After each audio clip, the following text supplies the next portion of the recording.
इंदौर से संवाददाता पुनीत विजयवर्गीय जुड़े हैं। उज्जैन से संतोष लगातार बने हुए हैं। बड़वानी से जफर हमारे साथ लगातार बने हुए हैं।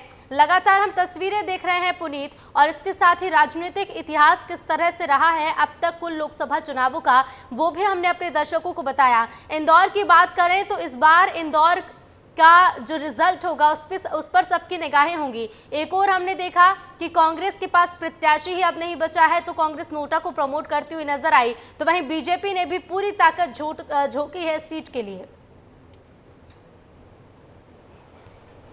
जी बिल्कुल, देखिए इंदौर का इतिहास की बात की जाए तो इंदौर तो परंपरागत तरीके से बीजेपी की सीट कहा जा सकता है, क्योंकि पूर्व लोकसभा अध्यक्ष सुमित्रा महाजन लगातार 8 बार यहाँ की सांसद रही हैं। 2019 में शंकर ललवानी यहाँ से सांसद बने थे और एक बार फिर 2024 में वह मैदान में हैं। लेकिन देखिए यहाँ का मतदाता कितना जागरूक है ऋतु, इस बात को समझा जा सकता है कि अभी से ही लोग मतदान करने के लिए आ चुके हैं। मतदान शुरू होगा 7 बजे, लेकिन जो डेडिकेशन है वो इस तरह का है कि सबसे पहले तो मत हम ही डालेंगे, हमसे पहले कोई नहीं डालेगा। देखिए हम यहाँ पर मौजूद भी हैं, हम बात भी करेंगे इनसे। सर, बड़ा जल्दी आप पहुँच गए हैं, क्या वजह है? सर, ये हमेशा की मेरी आदत है। जब से मेरी वोटिंग राइट्स मिले हैं, मेरे पोलिंग बूथ पे सबसे पहला वोट मेरा ही डलता है, और मैं हमेशा की यही आदत है, और ये जागरूक होने का परिचय भी है। तो आप तो अकेले आए, विद फैमिली क्यों नहीं आए हैं आप? फैमिली बाद में आती रहेगी सर। अच्छा, ये घर पे लड़ाई करवाने वाले सवाल मत कीजिए आप। तो देखिए मतदाता इतने जागरूक है, यहाँ पे ताई भी वोट डालती है, यहाँ पर साई मतलब शंकर ललवानी भी वोट डालेंगे। वोट नहीं डालते हैं बिल्कुल, और वो भी सब आते ही होंगे। उनको भी सुबह 7 बजे वोट डालना ही होता है उनको हमेशा ही। बिल्कुल। तो ये बड़ा वीआईपी इलाका है। आपको क्या लगता है कि सभी लोग आते हैं यहाँ वोट डालने? बहुत अच्छा टर्न अराउंड है, और सुबह से भीड़ लगना शुरू हो जाती है। आप देख लीजिए जितने मॉर्निंग वॉकर्स हैं वो अभी से आके खड़े हो गए। बिल्कुल, और सभी को वोट डालने की अपनी चिंता रहती है, और सभी वोट डालते ही हैं। पढ़े लिखे समझदार लोगों का एरिया, इसमें ऐसा तो है नहीं किसी को घर लेने जाना है, छोड़ने जाना है। सब स्वेच्छा से आते हैं और अपने वोट डालते हैं। बिल्कुल। तो देखिए सुबह 6:30 बजे से लाइन में लग गए हैं, वोट डालने के लिए आए हुए हैं। तो इंदौर का यही डेडिकेशन है, यहाँ पर लोग जो ठान लेते हैं वो कर ही देते हैं।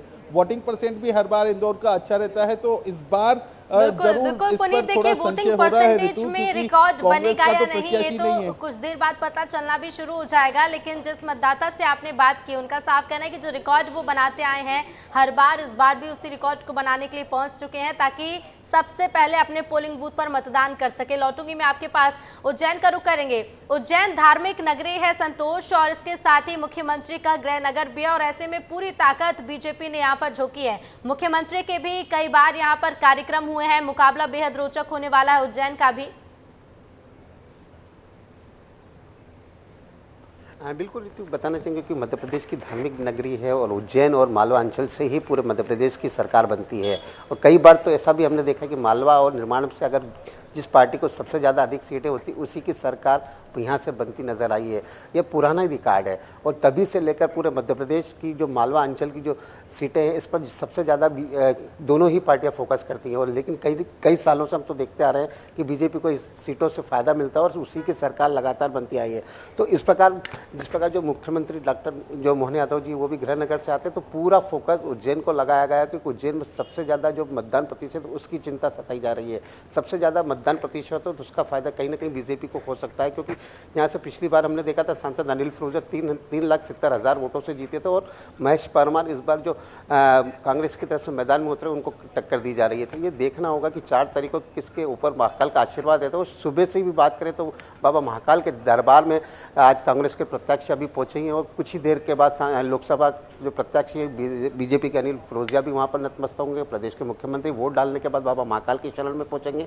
तो कहीं ना कहीं मध्य प्रदेश में क्योंकि बाबा महाकाल ही चाहेंगे किसकी सरकार बनेगी, तो लगातार पूरा फोकस जो है उज्जैन पर दिया गया है। कई मुख्यमंत्री की बात करें तो 3 से 4 बार यहाँ आकर उन्होंने बड़े बड़े रोड शो किए हैं, जनता का अभिवादन स्वीकार किया, जनता से आशीर्वाद लिया है, और बीजेपी के पक्ष में मतदान करने के लिए अपील भी की है। और क्योंकि लोग उनसे अटैचमेंट है, लोगों का यहाँ से उनसे नज़दीकी रिश्ता रहा है, तो इसीलिए उज्जैन किसी प्रकार की जो सीट है वो अहम मानी जा रही है, क्योंकि उनकी साख जुड़ी है। प्रदेश के मुख्यमंत्री डॉक्टर मोहन यादव शुरू से ही बचपन बचपन से ही उज्जैन में रहे हैं, इसलिए हर इंसान उनके पक्ष में कहीं ना कहीं मतदान करने के लिए जिस जागरूक अभियान भी चला गया है, तो लगातार बीजेपी का छोटे से छोटा कार्यकर्ता बड़े से बड़े जनप्रतिनिधि तक वो फोकस कर रहे हैं। बूथ स्तर तक हमने देखा संतोष की किस तरह से पार्टी ने जागरूक किया सभी को, और इसके साथ ही कार्यकर्ताओं को भी विशेष जिम्मेदारियां यहां पर सौंपी गई थी।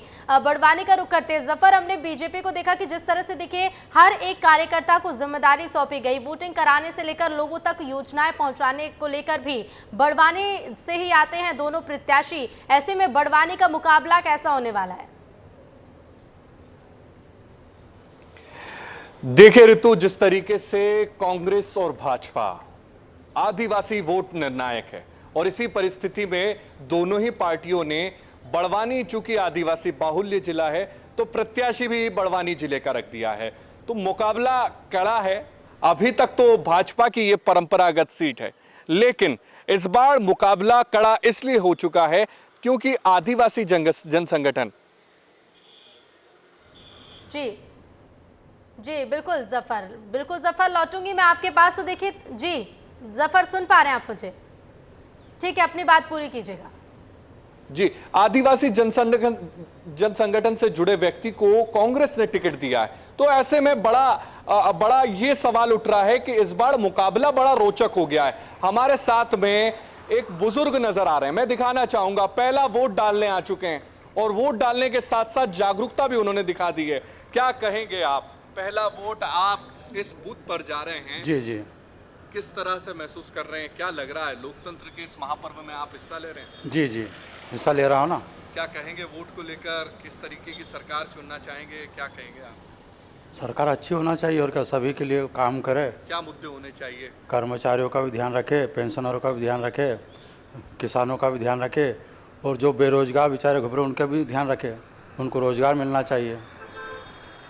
देखिए, बुजुर्ग ने अपनी मंशा साफ कर दी है, मुद्दों की बात की है, और मुद्दों के साथ साथ उन्होंने बताया है कि अच्छी सरकार होना चाहिए, और पहला वोट इस बूथ पर वो देने जा रहे हैं। तो ये बड़ी बातें ऋतु हमने आपको बताई है, और साथ ही साथ आदिवासी इलाके में इस बार मुकाबला बड़ा रोचक होने वाला है, क्योंकि कांग्रेस ये कह रही है, अब तक दावा ये कह रही है कि इस बार आदिवासी सीटों पर हम बढ़त बनाने जा रहे हैं। बिल्कुल, और इस तरह से देखना होगा कि क्या कुछ आदिवासी सीटों पर फायदा मिलता है।